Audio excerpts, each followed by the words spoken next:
¿Cómo logras el balance? Ok, primero que todo, entendiendo que no hay un balance, Okay. ¿cierto? O sea, yo creo que, o sea, es mi opinión y lo que yo he visto en la vida, que realmente no existe un balance. Tú no puedes llegar y decir, ok, mi vida la voy a dividir en 10, 10, 10, 10, 10, 10, hasta llegar al 100%. Eso no va a pasar, ¿cierto? ¿Por qué? Porque somos humanos, son cosas completamente diferentes. Saludos cafeteros y bienvenidos a otro episodio de Café en Mano Podcast. El café donde las conversaciones son buenas y el café mejor. A la gente que está escuchando por primera vez, gracias por darle play. Yo sé que vivimos en un mundo que está lleno de distracciones y el hecho de que tú paraste y tú dijiste, ¿sabes qué? Déjame escuchar este podcast. Te doy las infinitas gracias. Si te estás preguntando qué le acabo de dar play, en qué me metí, mira, Café en Mano es un podcast que genera conversaciones con personas interesantes. Mayormente son emprendedores, son profesionales, son influencers o, como dije, personas interesantes que son unos duros en su campo. Pero obviamente siempre conversando con una buena tacita de café en mano. Hay veces que pues me tiro un medio pocillo, que pueden escuchar eso. Hay muchos medio pocillos, lo pueden ver en el título, que son pequeños monólogos de libros, artículos o pensamientos que me vienen a la cabeza así, que son cortitos y directos, como cuando te tomas un medio pocillo.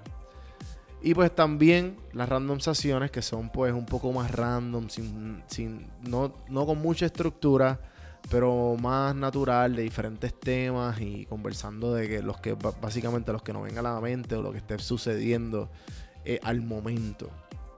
Así que nuevamente bienvenidos a Café en Mano. A la gente que está, las que llevan aquí tiempo, gracias. Y pues obviamente ustedes saben que ya sobrepasamos las 100,000 descargas. Y pues toda esta trayectoria ha sido bien difícil, es bien cuesta arriba, pero obviamente el camino ha sido extremadamente bueno y ha sido un camino que me ha dado demasiada información y pues esa información la he querido compartir. Además de por aquí, estoy ofreciendo 1 hora gratis a la gente que necesite consultoría en negocio, de su negocio personal, en su marca personal, o pues obviamente la gente que tiene su podcast y no sabe qué caramba hacer. Así que si tú sabes de alguien que necesita ayuda con su negocio, podcast, presencia digital, dile que me escriben. Dale share a Don Juan del Campo, dale share a este podcast. Pertenezco a un equipo fabuloso, PR Sin Filtro.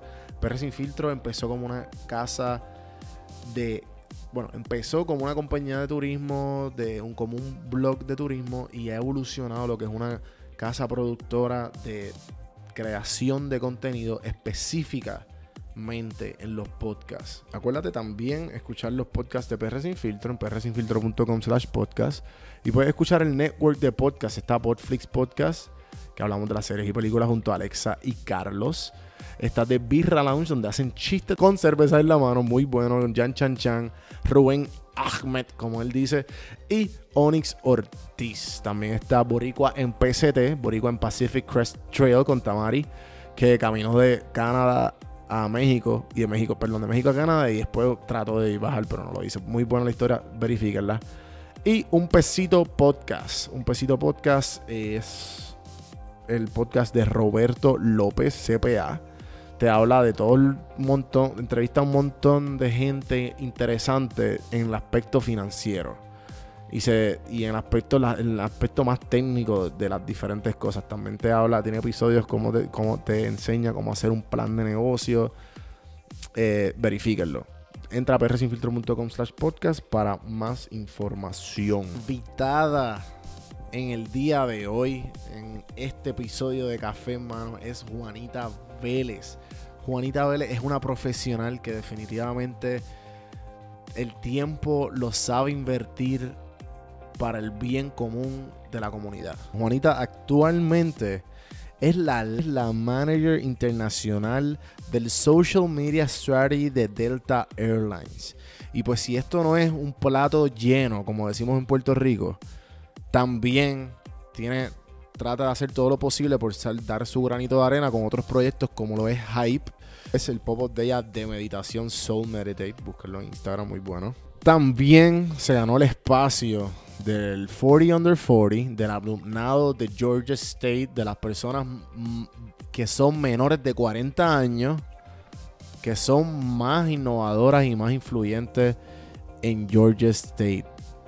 Así que sin más preámbulos, sin más decirle todos los logros y todas las cosas que hace esta gran persona, aquí les dejo a Juanita Vélez.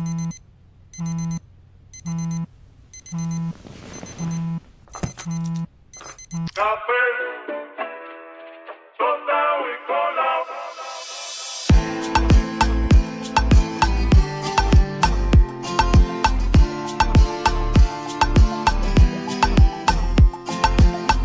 Estás escuchando Café en Mano. Café en Mano. Tostado y colado. A escuchar este podcast que está bien duro. Estás escuchando Café en Mano.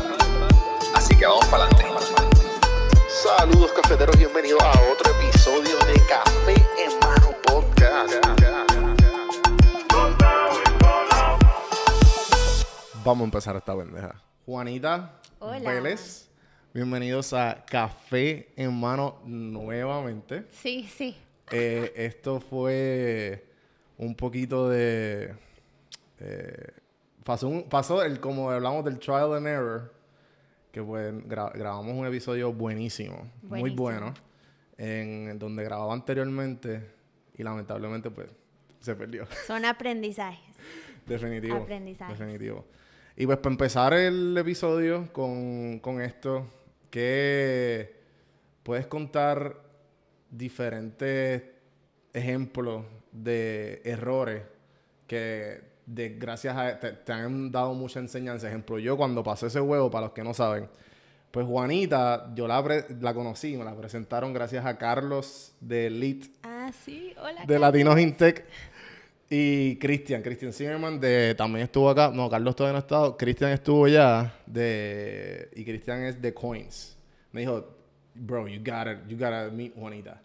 Y yo, pues dale, vamos allá. Entonces, pues pasó. Brutal todo. Tenemos un montón de cosas en común. O sea, no, tenemos goals similares que nos podemos ayudar definitivamente.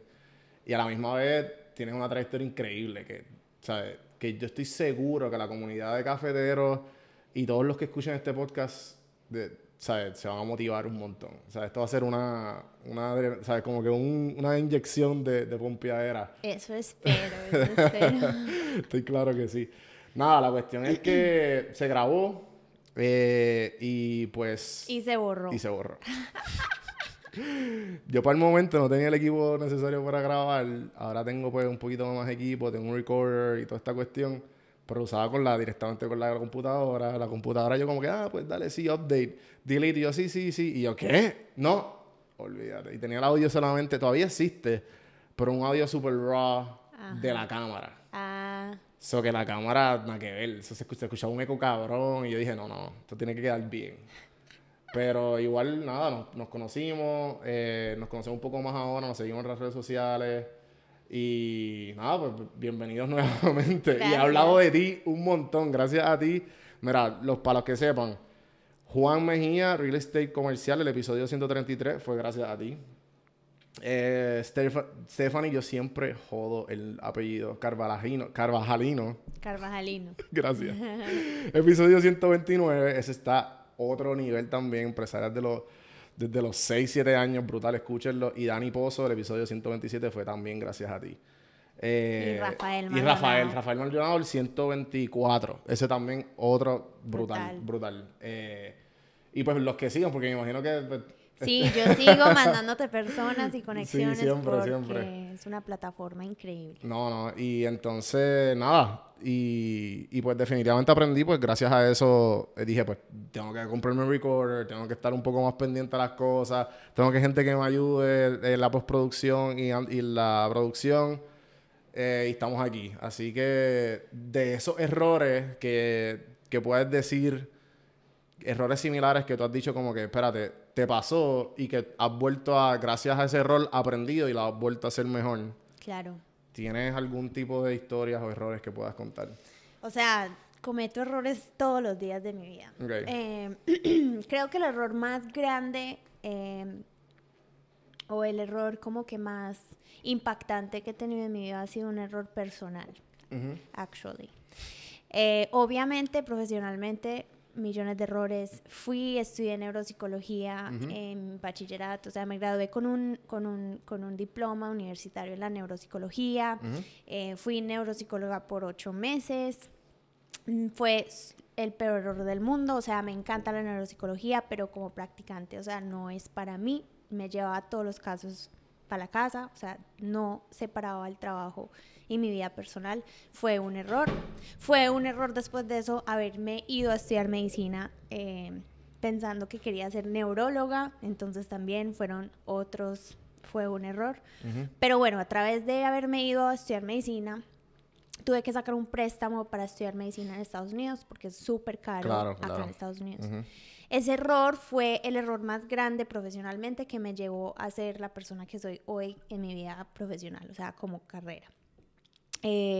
Fui a la universidad, saqué un préstamo muy grande, estuve 3 meses estudiando medicina. Y te quitaste. Y dije, esto no es para mí, o sea, para nada. Entonces, claro, tenía que apelar la matrícula de la universidad para poder pagar el préstamo. Pero el préstamo ya tenía intereses, o sea, yo ya debía un montón de dinero que no tenía. Entonces, cogí la matrícula de la universidad e invertí en unos productos y unos instrumentos, unos equipos ontológicos en la China, que realmente fue donde empezó toda mi travesía del lado profesional.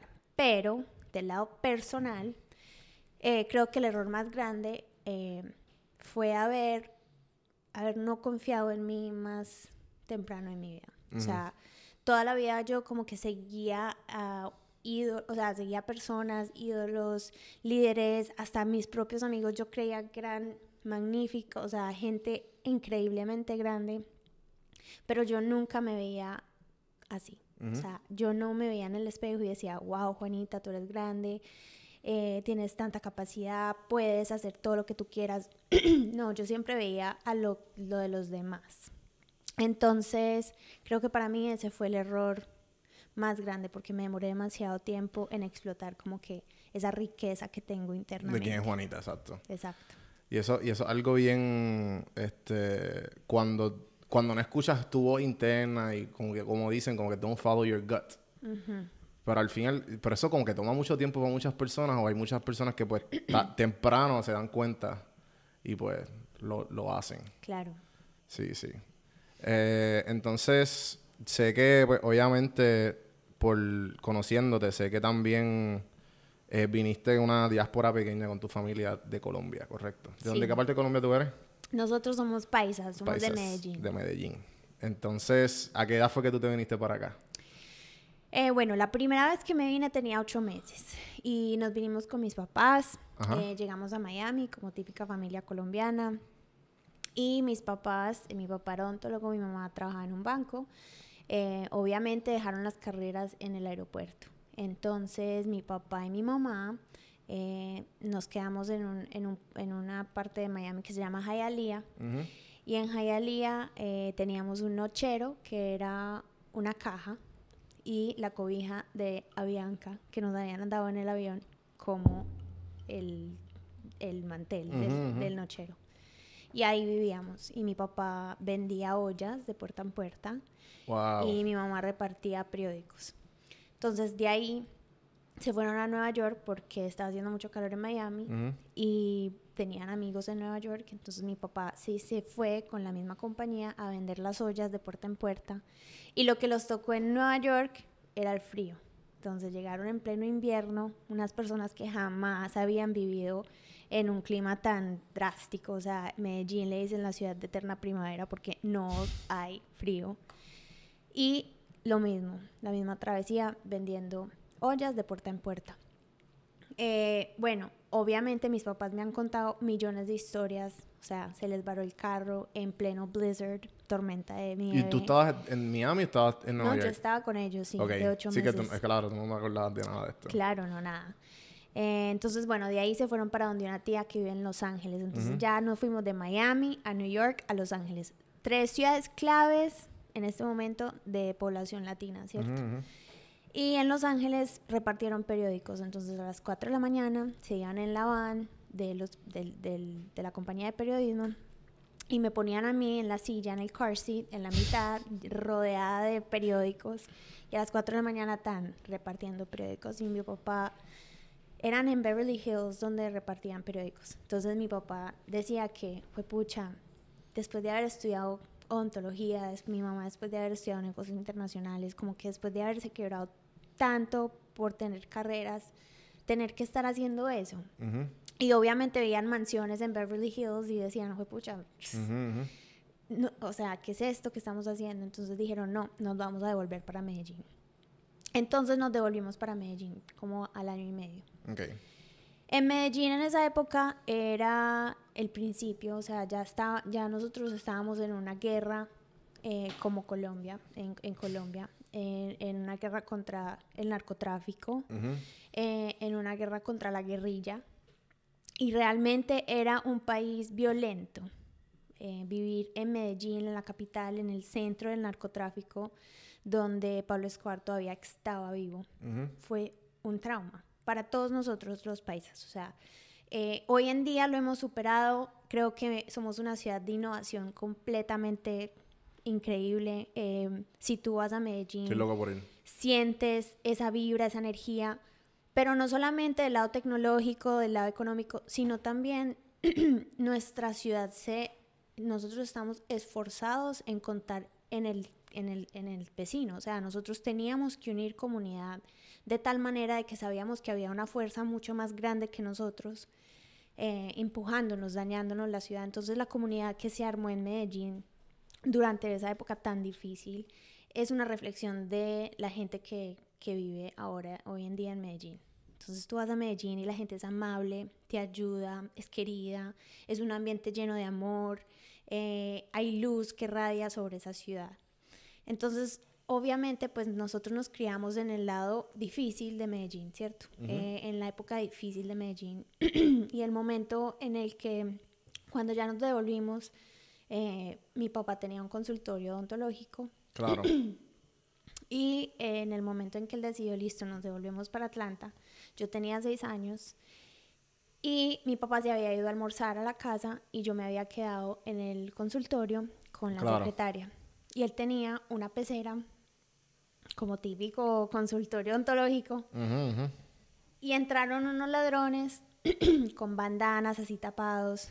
Y en esa época, pues todos los instrumentos y los equipos odontológicos eran de hierro, eran muy caros. Que valían mucho dinero. Claro, eso de desechable no existía. Entonces, estas personas entraron, nos amenazaron y quebraron la pecera.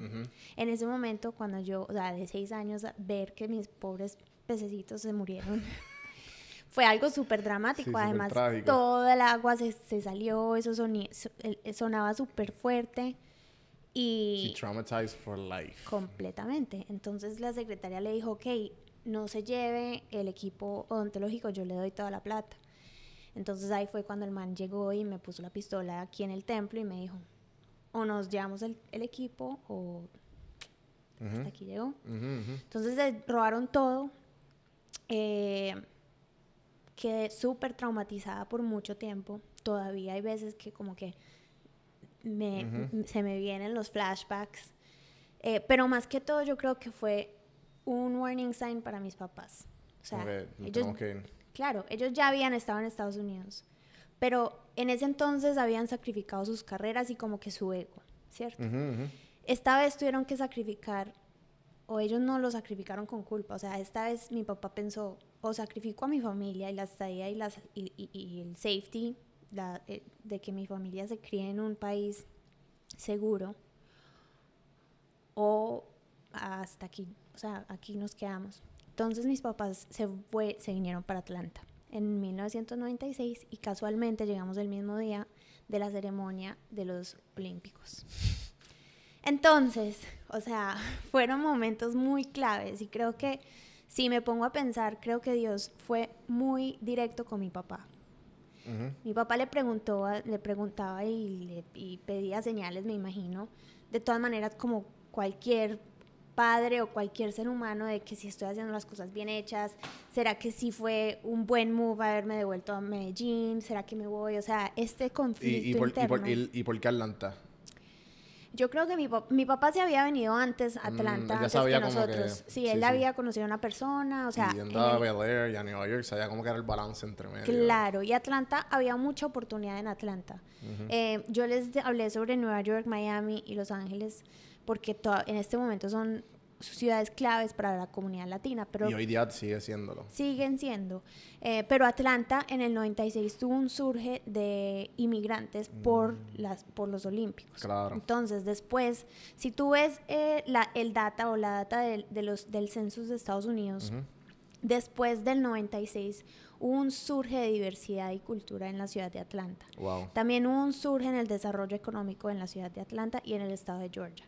Entonces, lo que tú ves es que este tipo de eventos que se hacen en las ciudades primordiales o de enfoque de estos eventos, o sea, estos eventos no simplemente son por entretenimiento, son por desarrollo económico de las ciudades, ¿cierto? El día en el 96 que nosotros llegamos, también llegaron muchas familias a Atlanta. Tal vez no directamente de otros países, pero sí fueron muchos inmigrantes que venían porque había muchos trabajos de construcción para construir todo el labor que se necesitaba para preparar para los Olímpicos. Habían vendedores de comida, o sea, todos estos eventos que se hacen en esta ciudad requieren de mucho labor y ese labor normalmente es cumplido y es llenado por inmigrantes. Entonces llegó un surge de inmigrantes a la ciudad de Atlanta y de ahí fue que empezó realmente que la ciudad de Atlanta se volvió de una ciudad de blanco y negro, por decirlo de la manera más fea, porque a mí no me gusta usar la palabra negra, pero, o sea, no pun intended, a una ciudad de color, o sea, de diversidad de color. Entonces, tuvimos inmigrantes de Asia, de Latinoamérica, de México, obviamente, de Centroamérica, y yo fui una de ellas. Entonces, si yo me pongo a pensar, mis papás estuvieron dudando si la decisión de haberse devuelto a Medellín fue la decisión correcta. Bueno, Diosito le dio el ejemplo que no, se tienen que devolver. Y cuando llegaron, que más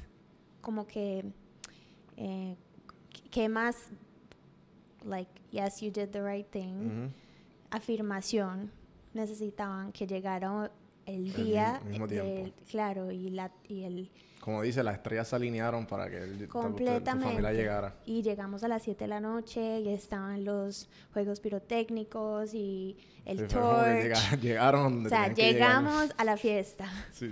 Entonces, ahí fue como que cuando mi papá y mi mamá dijeron, ya, de aquí nos quedamos. Y eso fue hace, si mi matemática no está mal, 13 años. No, eso fue en el 96. 96, perdón, 23 años. Sí. Mira, mami. Sí. Entonces, porque ahora yo siento que la comunidad, yo creo que la comunidad puertorriqueña era bien poca o no existente para esa época. Ajá. Y ahora estás viendo mucho puertorriqueño. Demasiado. Poco a poco creciendo. Imagino también que María tiene mucho que ver y pues la Mucho. economía, toda esta cuestión. Sí. Sí, no solamente María, sino que, o sea, obviamente para nosotros también el huracán María fue, como sabes, una cosa Sí. muy personal en nuestra familia. Pero también creo que el desarrollo económico que hay en este país, o sea, eso viene por generaciones, ¿cierto? Cada vez que una generación está en ese momento como que on the cusp of empezar una familia, en el momento exacto de crecer una carrera, de empezar ese profesionalismo, hay un cambio, ¿cierto? Porque esa generación tiene que superarse, esa generación está buscando oportunidades económicas, están buscando dónde desarrollarse como personas, como familiares, como profesionales. Entonces, cuando la mayoría de una generación empieza esa época o ese season of life, siempre hay cambio. Y obviamente, pues, con más de una persona generación completa en un país que lo que es Puerto Rico es una población muy joven. Están buscando las maneras de crecer. de crecer. Sí, porque pausa aquí rapidito, una tangente. María también fue algo grande para ti porque tu papá tuvo un restaurante colombiano, era, ¿verdad? Sí. En Puerto Rico. En Loíza. En Loíza. Brutal. Y pues Loíza fue una viste, brutal la coincidencia, horrible lo que sucedió. Brutal en todo sentido. Sí. Y Loíza totalmente destrozado. Yo fui con Manuel ahora, se lo presenté y paramos en Piñones. ¿Era por ahí? Era en Piñones.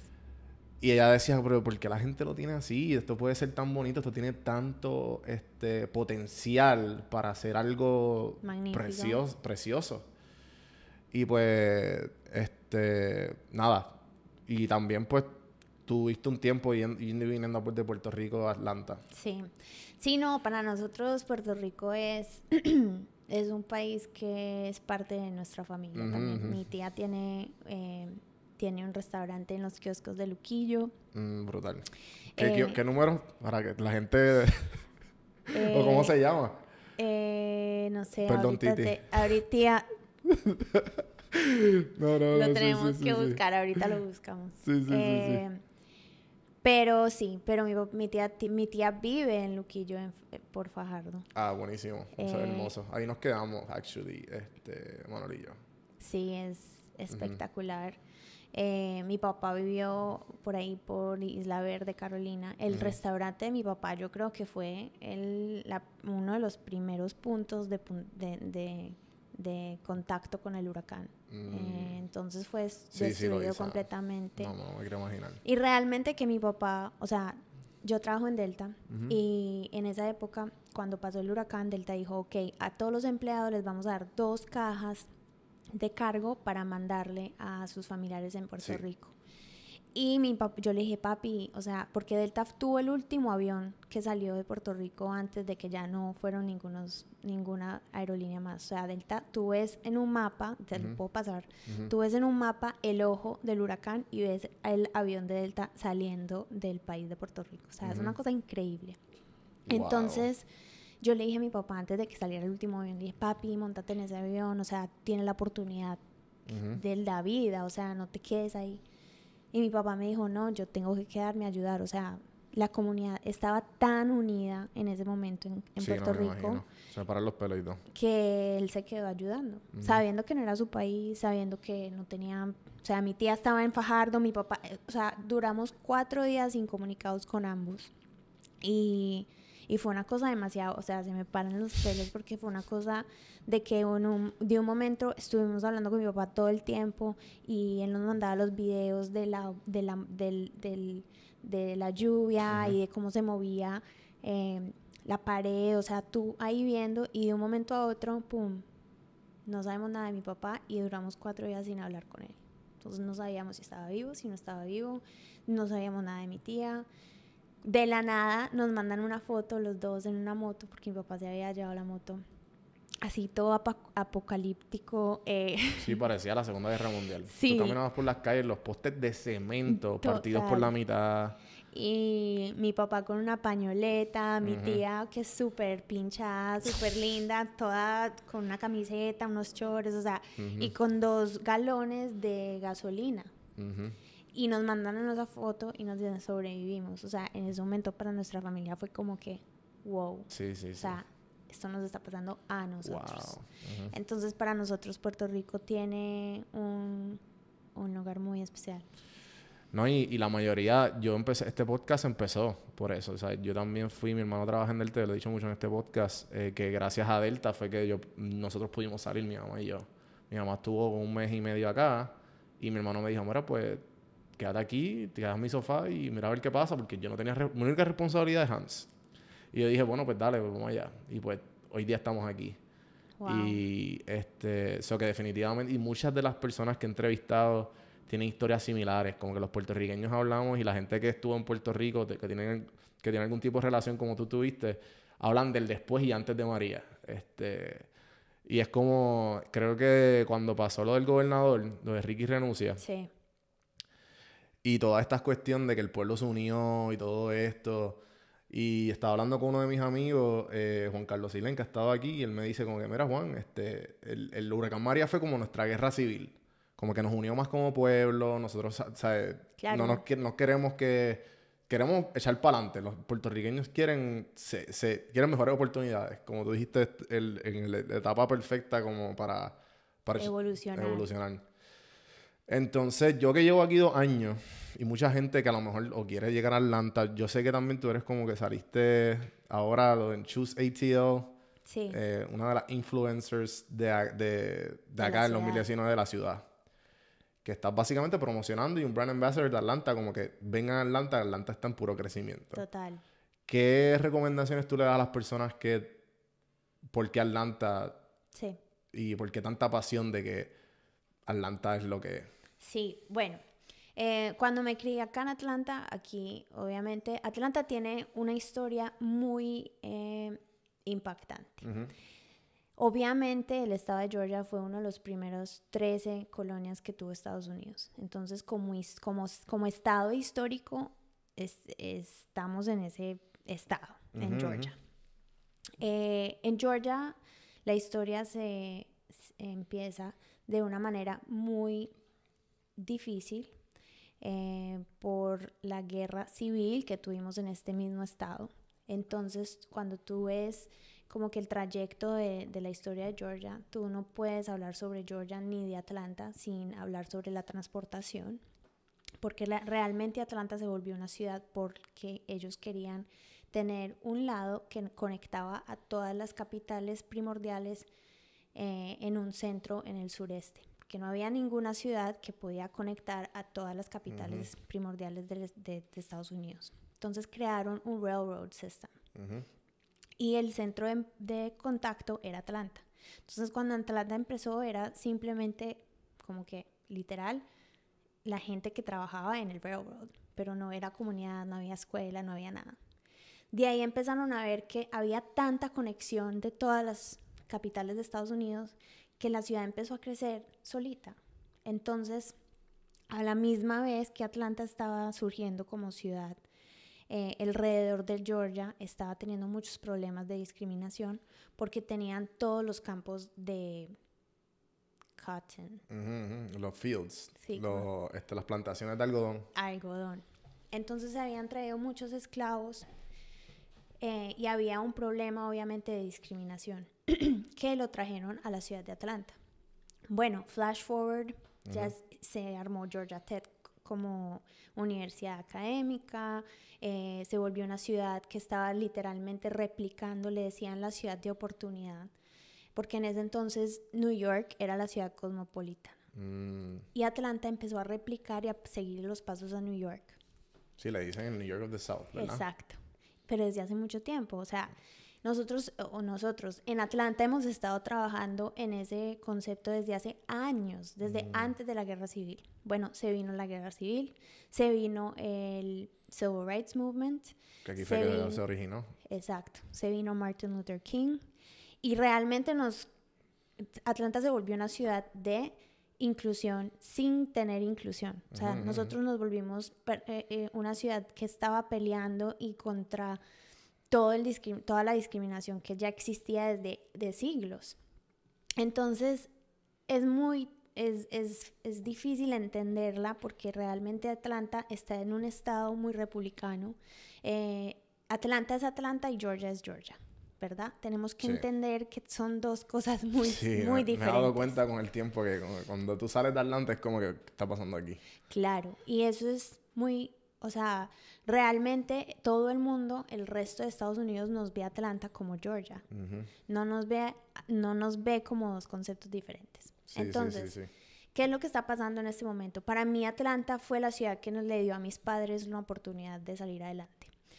Cuando yo llegué a Atlanta fui discriminada, o sea, fui una de las primeras latinas en mi colegio, fui la primera de muchas cosas, ¿cierto? La primera latina en el equipo de voleibol, la primera latina en terreno, la primera latina.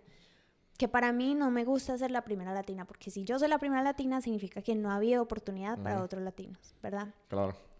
Pero a la misma vez fui la primera latina, o sea, cumplí con quebrar esa barrera, con tumbar esa percepción de que nosotros los latinos no podemos o no tenemos la capacidad de hacer X o Y cosa. Entonces tengo que agradecerle a la ciudad por todo lo que me ha dado a mí, y yo veo el futuro de esta ciudad demasiado grande. O sea, Atlanta se ha vuelto y se ha convertido en el New York of the South, Silicon Valley of the South. Aquí tú puedes encontrar una carrera y desarrollarla 1000 veces más rápida que la podrías desarrollar en un Los Ángeles o un New York o hasta en Miami. Aquí, como hay tanta diversidad de culturas por el surge del 96 de los Olímpicos, hay mucha gente, hay demasiada gente que es una mezcla diferente, ¿cierto? Tú no estás hablando de cuarta, quinta, sexta, séptima generación de X o Y raza. Tú estás hablando de personas que son first, second, or maybe not even a first immigrant generation of a specific ethnicity or race. Entonces es muy lindo poder como que compartir espacios personales, profesionales, comunitarios, con personas que literalmente llegaron a esta ciudad para salir adelante y para sobrepasar algún trauma o alguna experiencia, sea María, sea Mary, o sea X, y que hay una comunidad tan fortalecida por esa misma, como por ese mismo movimiento. Ahora, tú tienes ese tipo de personas que son inmigrantes, ¿verdad? O son first, second generation. Lo mezclas con una comunidad que ya está establecida en Atlanta, de fortaleza, de perseverance, right? You have this black community in Atlanta that is so strong, so used to overcoming. And then you have a white community in Atlanta, not in Georgia, in Atlanta, that has been working together. Para realmente como que fortalecer la ciudad. Y mezclas todo esto, o sea, ¿qué más quieres? ¿Qué más le pides del sueño americano? ¿Cierto?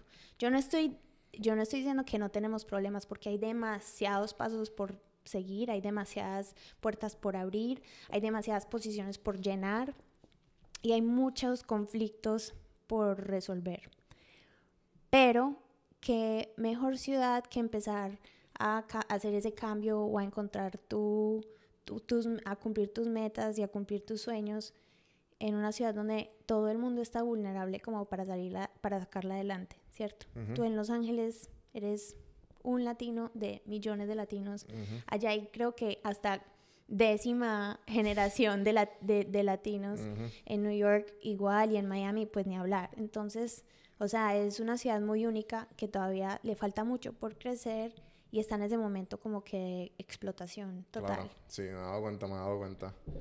Y entonces, ¿qué recomendaciones le daría a gente que si quiera mudar o que está empezando en Atlanta como yo, que llevo 2 años y pues, no sé, ¿qué recomendaciones de adaptación?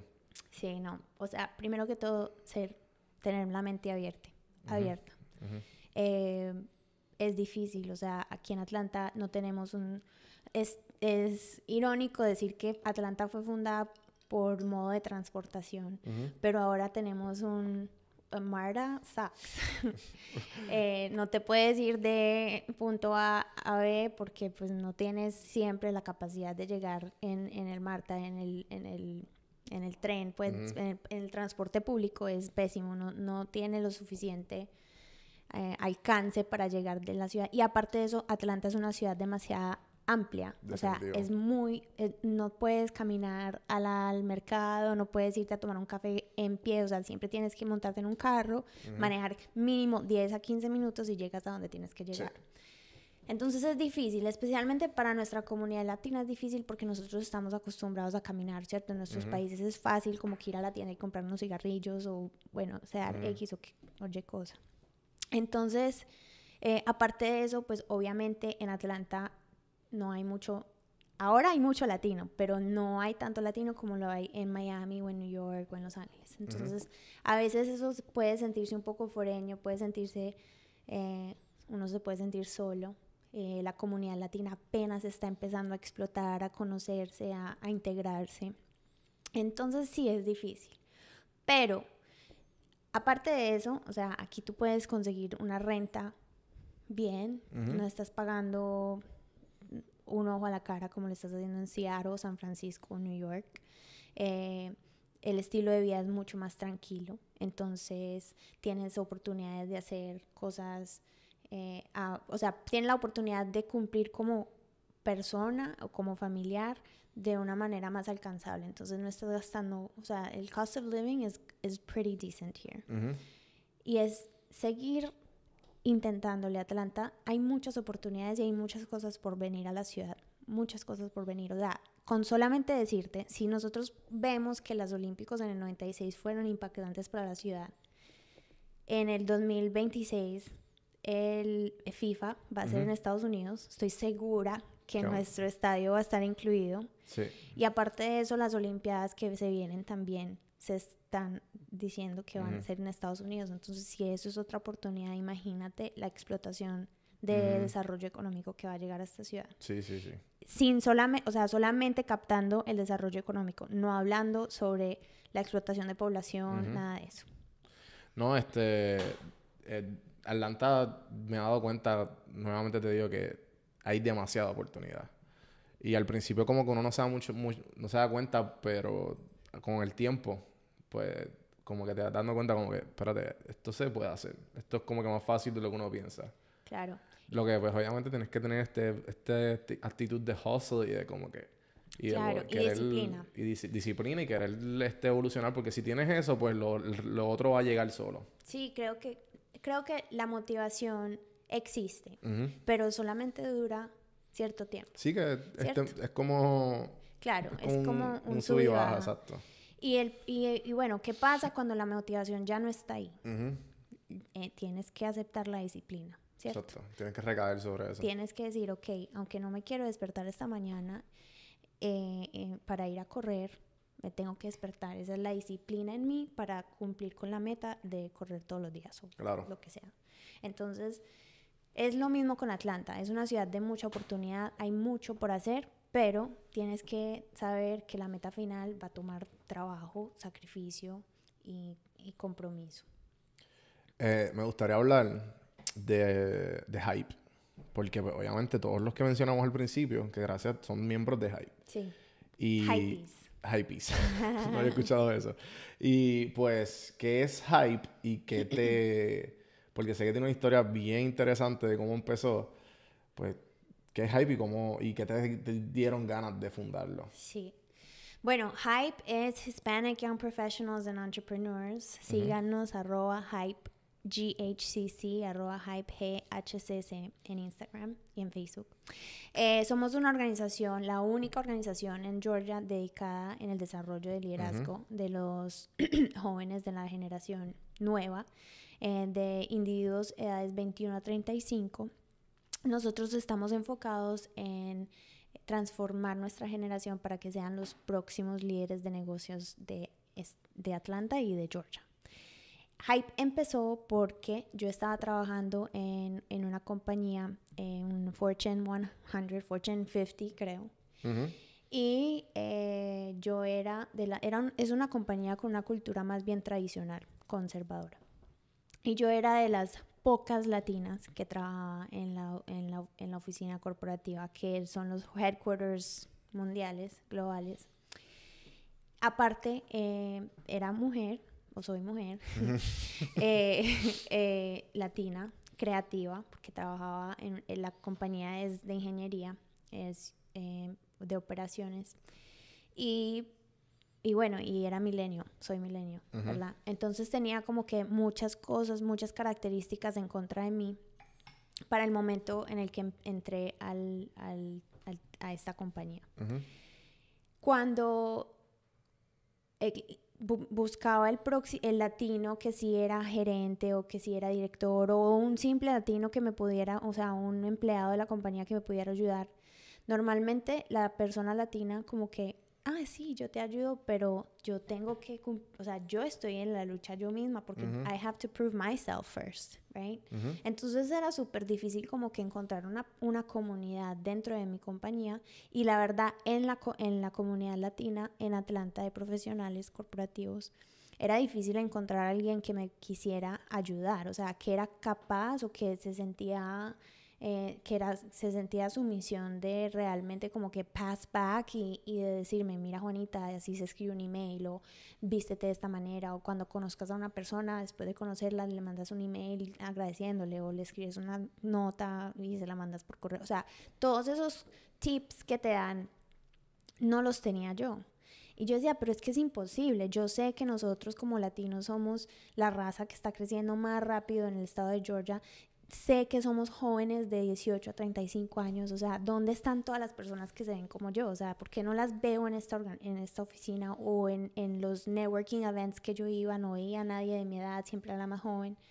Y como mi título y mi edad no eran lo suficiente alto, pues se miraban para el otro lado. Entonces lo que empecé a hacer es que empecé a ser voluntaria en estos eventos de networking, tanto en la comunidad latina como en los eventos de networking en el mundo pues corporativo. Y empecé a decir, ok, yo quiero trabajar en la mesa de registración, porque cada vez que entraba una persona del evento, yo era quien decía, ok, Juan del Campo, ok, ¿cuál es su email? juandelcampo@ bla, bla, bla. Y esa información me la mandaba a mi email. Y yo hacía nota de cada persona que entraba al evento. Y decía, ok, esta persona la voy a contactar, a esta persona la voy a contactar. Entonces, después de muchos eventos, después de cada evento le mandaba un email a 5 personas y les decía, hola, quisiera 20 minutos de tu tiempo para un café, sea por teléfono o en persona, déjame saber. Y empecé como que a hacer las preguntas yo misma porque nadie estaba dispuesto a darme esa mano sin yo pedirlo. Claro. Y lo que me di cuenta después de como tener varias sesiones de café, me di cuenta que es que realmente lo que hacía falta era una comunidad de personas como yo, donde podían entrar a un espacio donde se sintieran cómodos y vulnerables y pudieran decir, mira, es que estoy buscando un trabajo o estoy tratando de arreglar mi hoja de vida o tengo una entrevista la próxima semana y no sé cómo vestirme, no sé qué preguntar, no sé cómo prepararme, no sé qué son las cosas y los pasos que debo de hacer antes de, o durante, o después. Y dije, ok, no, ya, tenemos que hacerlo. Entonces, en ese momento, como yo era voluntariada, la compañía donde yo trabajaba tuvo el primer latino CIO, Chief Information Officer. Y yo dije, ok, esta es mi oportunidad. Le voy a presentar el caso de por qué necesitamos apoyar a la comunidad latina joven. Entonces fui y al Georgia Census les pregunté, necesito toda la data sobre los latinos en Georgia. Todo demographic, right? Wow. Edad, geografía, o sea, todo. Y necesito que me ayudes a incluir como que, what are the key highlights de lo que esta generación va a traerle al estado de Georgia y a la ciudad de Atlanta. Puse el case study en una presentación de 5 slides, porque me había dicho el CIO que solo se podían hacer 5 slides. Y le dije, ok, me gustaría empezar una organización que nos dé un espacio a los jóvenes de 21 a 35 años para hablar negocios y realmente como que desarrollarnos como líderes. Es diferente porque no es una organización que promueve negocios. O sea, we're not here to have you guys sell to each other. No. We're here to develop your leadership skills. Right? Exacto. Y el CIO dijo, ok, genial, como nosotros tenemos un patrocinio con la Cámara de Comercio Hispana de Georgia, pues hagámoslo a través de ellos. Entonces, de ahí nació Hype, debajo de la Cámara Hispana de Georgia. Al principio creamos la organización para, obviamente, pues crear los líderes latinos de negocios en Georgia. Pero realmente después de 3 años tenemos más de 350 miembros. Lo que hemos creado es comunidad. Porque eso era lo que hacía falta. Entonces ya no tenemos líderes de negocios, ya tenemos emprendedores, tenemos creativos, tenemos artistas, literal, tenemos profesionales corporativos, tenemos músicos, tenemos profesores, tenemos enfermeros, tenemos quiroprácticos, o sea, tenemos personas de industrias diversas de todo lado de Atlanta, pero realmente lo que tenemos es corazón, lo que tenemos es como que ese punto de conexión que hacía tanta falta del lado de de nosotros como millennials, como los líderes de la próxima generación. A mí me atrae mucho el hecho de que, pues, Hype, te diste la tarea para para lograr lo que es hype. Y entonces también sé que eres aficionada a la meditación, Sí, te convertiste en maestra total. y tienes a Soul Meditator, correcto. Sí, Y también tienes un full time en Delta. sí, sí. So que Y también soy hija, y también hermana, y también fiancé. Exacto, sí. Que son todos estos roles que consumen mucho tiempo. Sí.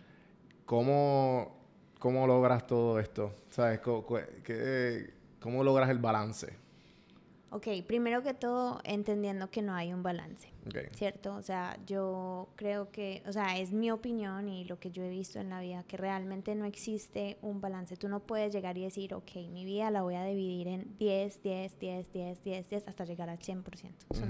Eso no Sí, no va a definitivo. pasar, ¿cierto? Ujú. ¿Por qué? Porque somos humanos, porque le metemos energías diferentes a proyectos diferentes, porque el tiempo en el que tú te gastas haciendo ciertas cosas pueden cambiar, sea tu trabajo que te pagan o pueda tu passion, o sea, tu proyecto de pasión, o sea, son cosas completamente diferentes.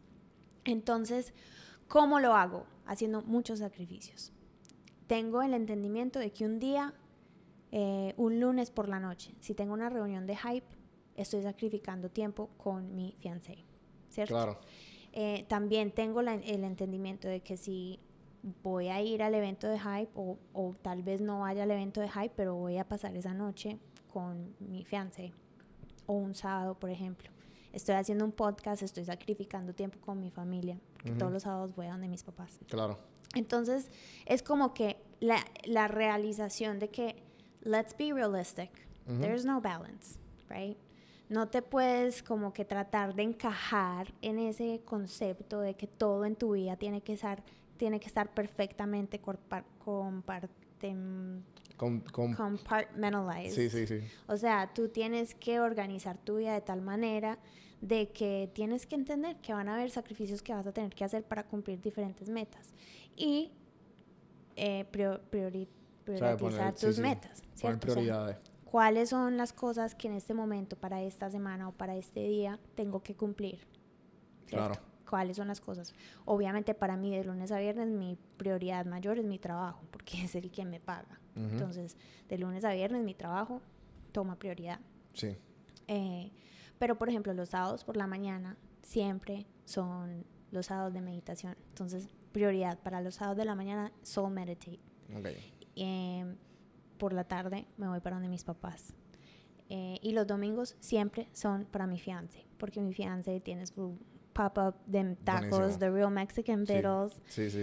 Y está abriendo un restaurante. Entonces, para él, todo su trabajo de lunes a domingo, literal, es todos los días. Sí. Entonces, y todas las noches. Entonces, los domingos son los únicos días que él tiene un break y nosotros nos la pasamos juntos. Y todos mis amigos lo saben, mi familia lo sabe, la familia de él. O sea, todo el mundo entiende que los domingos son sagrados para nosotros.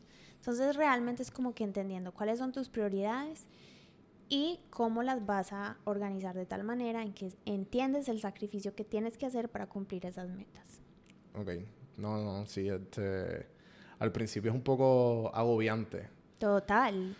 Pero después que uno como que le coge el piso, como nosotros decimos, Sí. pues como que va, como tú dices, poniendo prioridades y pues y después de ahí pues tú vas, todo cae en su sitio y todo uno está como que en automático luego y pues... En autopilot. Exacto. Pero, o sea, realmente soy una persona que me gusta ser vulnerable, o sea, me gusta contar la verdad y es algo con lo que yo, o sea, I don't have it figured out, right? Son muchas cosas, es algo que en la que yo batalleo muchas veces, muchos días, todos los días de mi vida tengo algún tipo de, oh my God, y me vuelvo loca. Porque es que es difícil, ¿cierto? Soy una persona, y no creo que todo el mundo sea igual. O sea, yo tengo amigas que dicen, ok, mi trabajo, mi familia y ya. O sea, no, y mi gimnasio. Sí. Y no sé, no tienen ni, o sea, todo el mundo tiene una dirección diferente, todo el mundo tiene motivaciones diferentes, todo el mundo le gusta cosas diferentes, entonces tú no tienes que estar ocupada todo el tiempo para sentirte útil en esta vida, ¿cierto? Simplemente que para mí hay varias metas que tengo que cumplir Y, por ejemplo, a mí lo de Soul Meditate me encanta, o sea, es el pop-up de meditación que me encanta porque me gusta enseñarle la meditación a los demás y como que ver literalmente, físicamente cómo le cambia la vida a una persona, Literal. dándole como que un poquito de educación sobre la meditación. Pero yo no lo estoy haciendo porque me estoy ganando todos los millonarios del mundo, yo no lo estoy haciendo porque un día quiero ser the meditator Sí, of the world.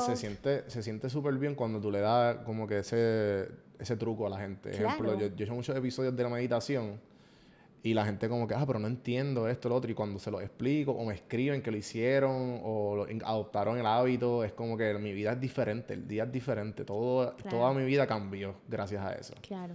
O sea que te puedo entender 100%. Claro, Sí, sí. y desde muy pequeña, o sea, mis papás me criaron en un hogar muy de dar. Ujú. O sea, yo nunca he sido criada en un hogar egoísta, siempre, toda la vida. Mi papá como odontólogo siempre trabajaba en partes rurales del país.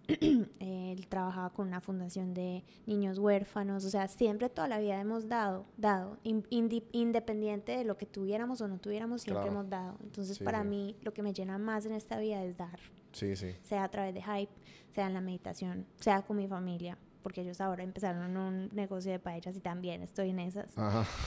Sea con el Yo he restaurante visto de esas mi fotos, se ven novio. riquísimos. Está delicioso. Igual los tacos de tu novia. Sí, no, es buenísimo. una cosa impresionante.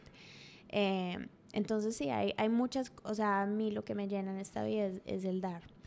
Pero también es importante entender que, o sea, este tema de self-care, Ujú.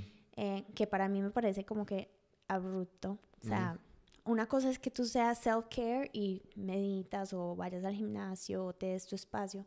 Otra cosa es como que ahora todo lo de Instagram de self-care es que tienes que ir a hacerte un masaje o que tienes que ir a gastar plata para self-care.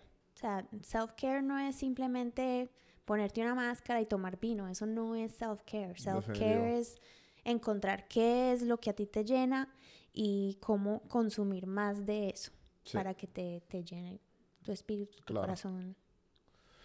Y sí, no, y eso de que tú hablas de dar, todos los invitados que te conocen o son de Hype o saben quién es Juanita, tienen eso bien claro, como que Juanita es algo increíble y tú nunca buscas el protagonismo en las cosas. Ejemplo, Rafa me estaba enseñando unos videos que él hizo de Media Collective, que esa es la compañía de él, busqué el episodio de Rafa, hablamos, yo creo que como 10 minutos de ti.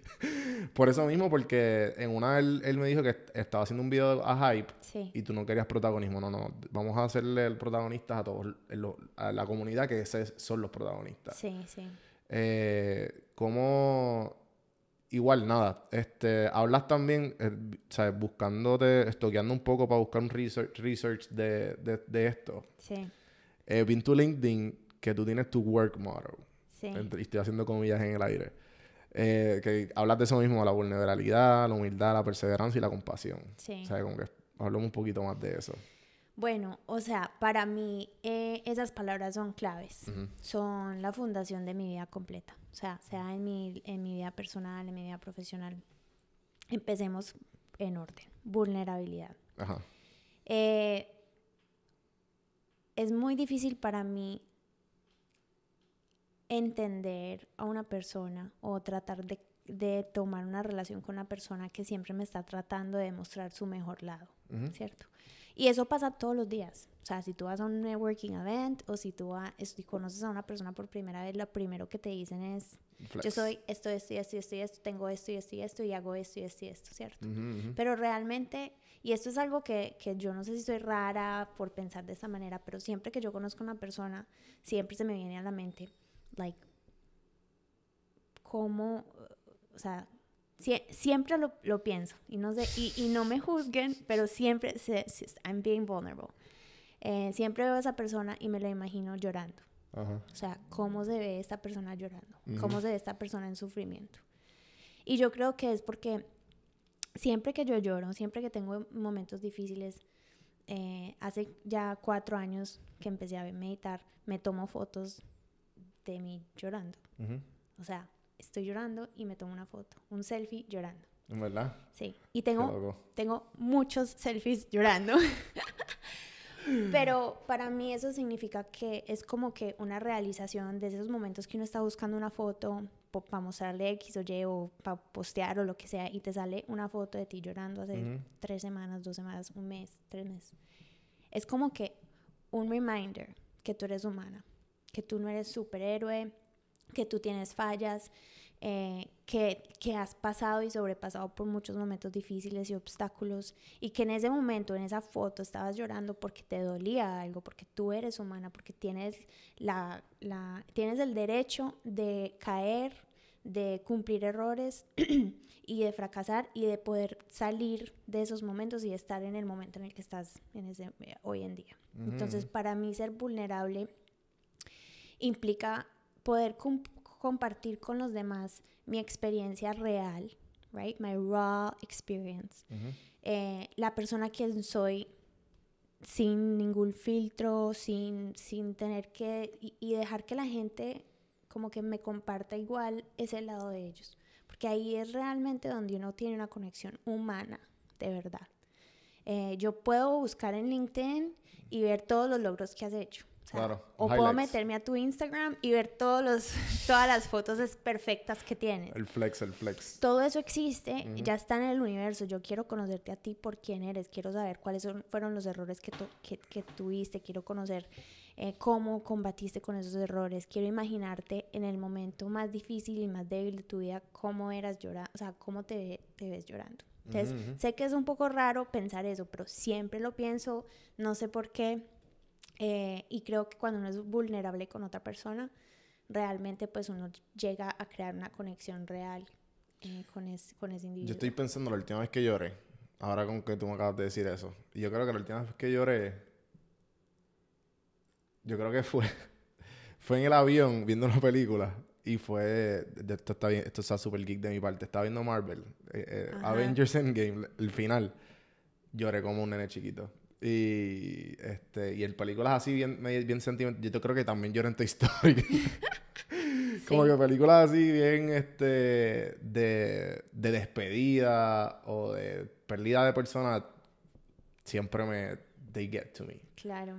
Pero obviamente como que así de cosas personales han sido cuando falleció mi papá, eso fue como que, ¿sabes? Total. Sí, ¿no? Y así como que todo lo que tenga que ver con pérdida es como que para mí es como un click. Claro, y Sí, por sí. eso es que lloras en esas películas, ¿cierto? Sí, no, porque claro, tienes claro. una conexión con ese tema. Sí, sí. Pero no hay nada más lindo que ser un humano real, o sea, no hay nada más lindo que poder como que contar este tipo de historia con otra persona, porque para mí yo veo ese tipo de persona de otra manera, o sea, para mí eso es lo que realmente es el oro de tu ser, ¿cierto? Con tu vulnerabilidad y la manera en que tú pudiste sobrepasar por esos momentos y saber que todavía tienes un corazón que acepta ese duelo y todavía lo siente. Claro. Entonces, para mí eso es súper importante. Humildad. Ajá. Bueno, mi papá y mi mamá desde un principio me dijeron que la persona humilde realmente es la persona que gana al final. Yo me crié, o sea, en Medellín, la diferencia entre el pobre y el rico es inmensa, o sea, se ve.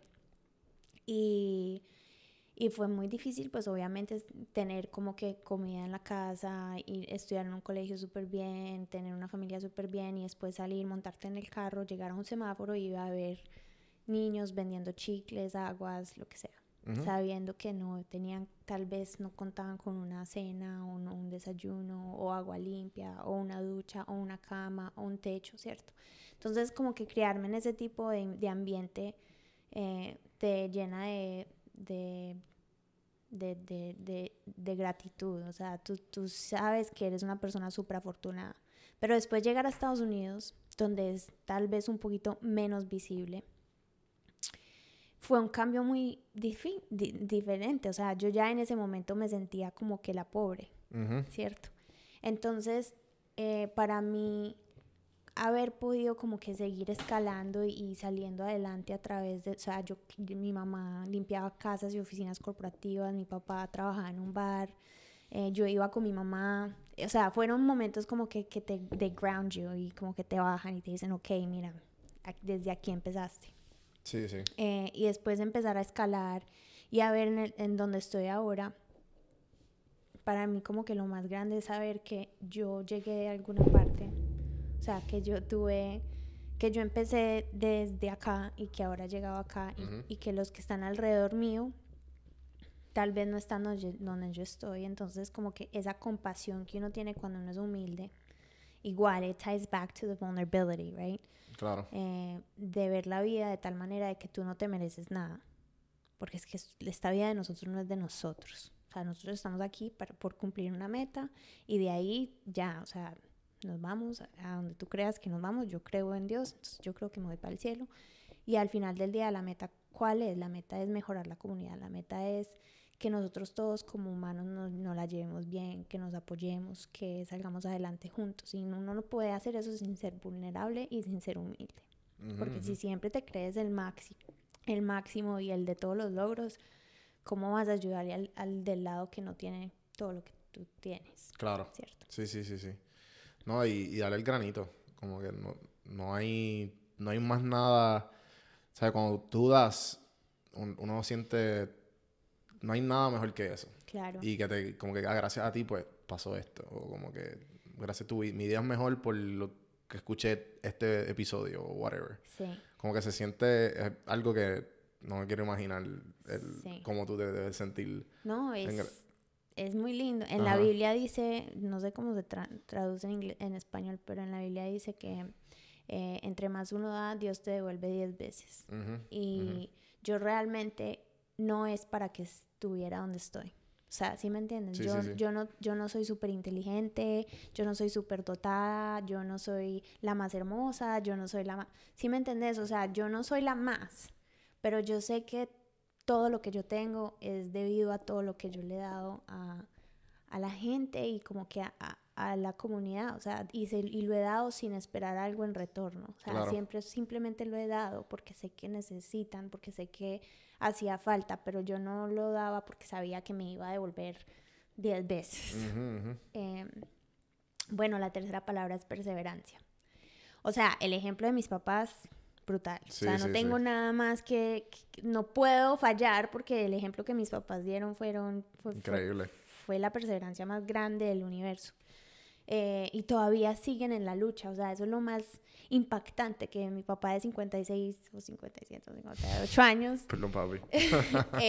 sigue en la lucha, ¿cierto? Sigue como que renovando, innovando, tratando, luchando.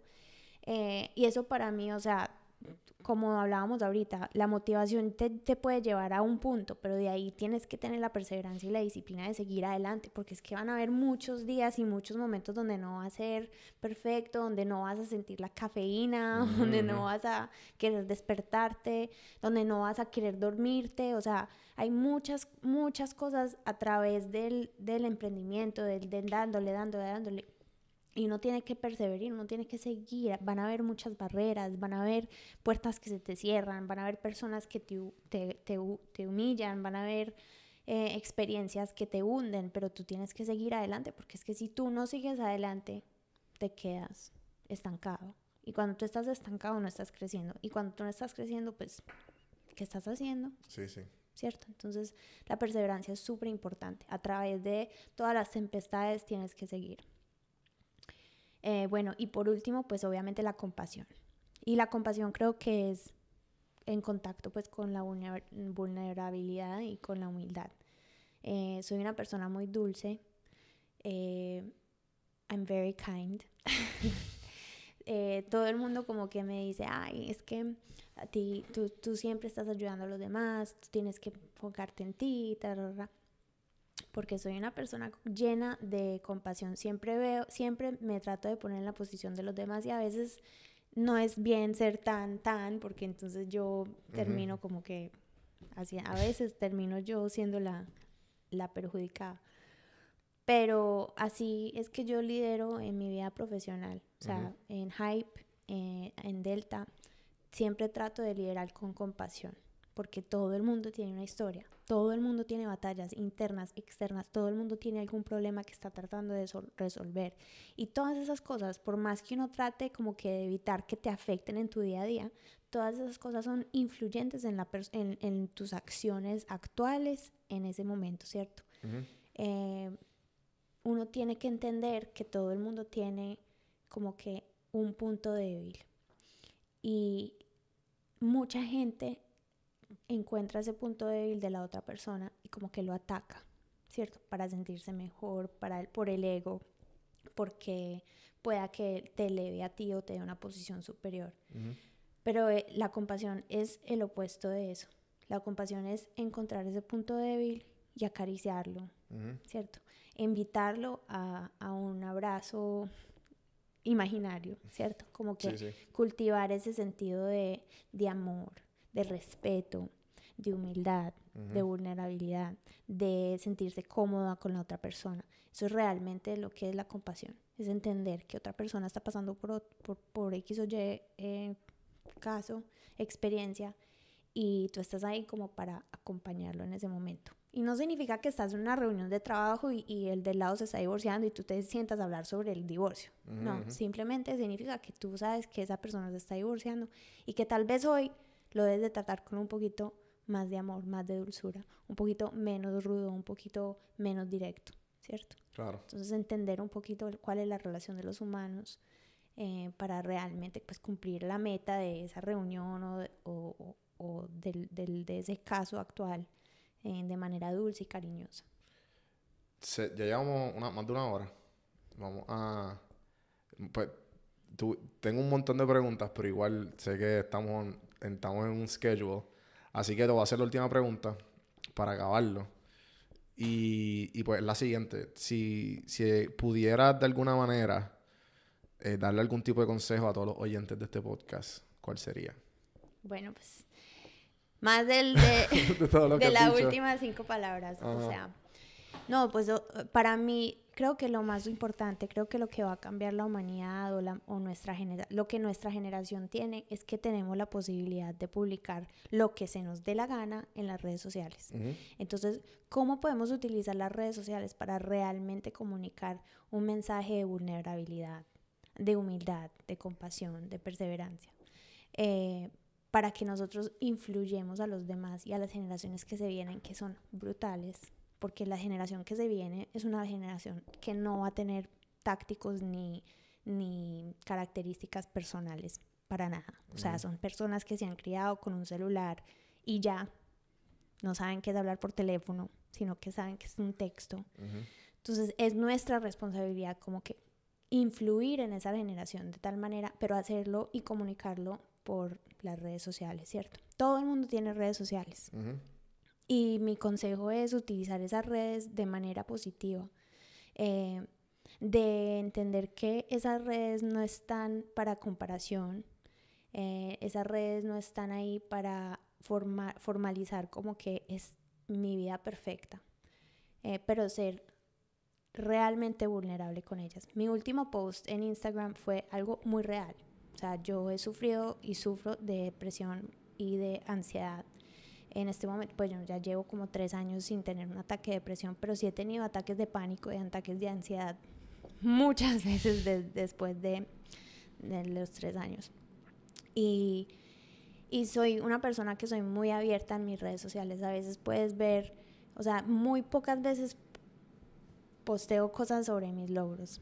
Este año ha sido un año súper exitoso para mí. He ganado 3 reconocimientos de 40 Under 40, fui un montón de reconocimientos, pero no me encanta publicarlas como post en mi Instagram porque eso no es quién soy yo realmente. O sea, eso es un reconocimiento hacia mis logros, pero realmente la persona que soy yo es la persona que batalla o batalla contra la ansiedad, batalla contra la depresión, y también tiene días súper bien donde me siento súper motivada y llena de vida.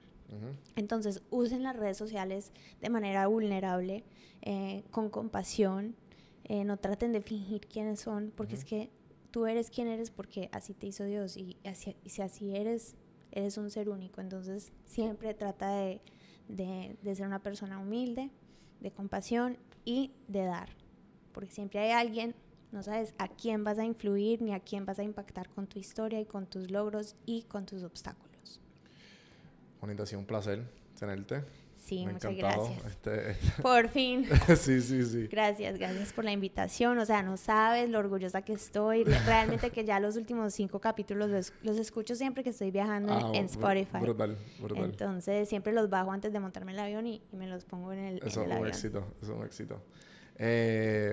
Nada, tírala si se quieren unir, están en Atlanta y quieren saber de Hype, cómo se inscriben a Hype, Sí. dónde te siguen, En lo Hype. que quieras decir. Bueno, Hype nos pueden seguir en Instagram, @Hype HY. O lo pueden ver en las notas del episodio. Ah, perfecto. Sí. En la nota del episodio sale lo de Hype. Si tienen preguntas para mí, también lo pueden incluir @juanita.veles.atl. Y bueno, y como quieran, o sea, yo estoy súper disponible para hablar. Me encantaría como que seguir la conversación con algunos de ustedes que están escuchando. Y si les interesa pues saber más, pues de una, DM me. Sí, definitivo. A mí me pueden conseguir Don Juan del Campo en todas las plataformas. Y en prsinfiltro.com/links, ahí pueden ver YouTube. Suscríbanse a YouTube, esto está disponible en YouTube, en todas las plataformas preferidas de podcast. Y gente, gracias, espero que la haya disfrutado. Y Juanita, gracias. Gracias a ti.